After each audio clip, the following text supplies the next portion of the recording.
बिस्मिल्लाहिर्रहमानिर्रहीम। हमने एक इख्तिलाफ राय रखने और ज़ाहिर करने का बताया था, और इससे ये कहा था कि इससे बड़े प्रॉब्लम्स और बड़े लोग लड़ाई झगड़े कर लेते हैं। तो इख्तिलाफ राय अगर है तो उसको ज़ाहिर करने के क्या क्या तरीके हो सकते हैं कि जी, जिसको कहते हैं ना कि सांप भी मर जाए और लाठी भी बच जाए।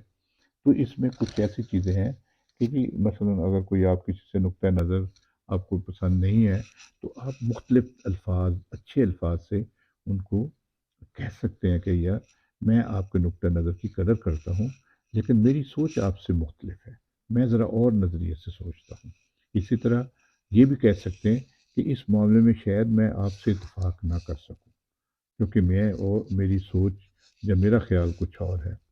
इसी तरह आप ये भी कह सकते हैं कि मुमकिन तौर पर मैं आपकी उम्मीद पर पूरा नहीं उतर सकता। जो आप जो चाहते हैं, जैसे अगर आपने नहीं कोई उसकी मदद करनी या कोई ऐसा, शायद मैं आपके साथ ऐसे नहीं ऐसा कर सकता। मैं आपकी उम्मीदों पर पूरा नहीं हो सकता। दूसरा, मजबूरन एक और भी कह सकते हैं लफ्ज़ कि मजबूरन आपसे मेरी सोच बिल्कुल मुख्तलिफ है। मैं ज़रा माज़रत चाहता हूँ, मैं ज़रा और तरह सोच रहा हूँ। इसी तरह ये भी कह सकते हैं कि मेरी किसी और मैं किसी और ज़ाविये से सोच रहा हूँ। आप भी ठीक हैं, होंगे, लेकिन मैं किसी और नुक्ता नज़र से और ज़ाविये से सोच सोच रहा हूँ।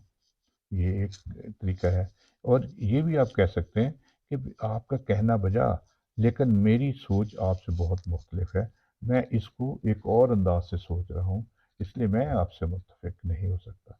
तो अच्छे अल्फाज में इख्तिलाफ राय करें। ये नहीं है तुम गलत हो, मैं सही हूँ, जो मैंने कहा है वो ठीक है, मैं आपको दिखा सकता हूँ। कभी ऐसा ना कहें। कोई ऐसा नहीं है। मतलब उसको ये जो होती है ना एक बॉसी एटीट्यूड, ये नहीं होना चाहिए।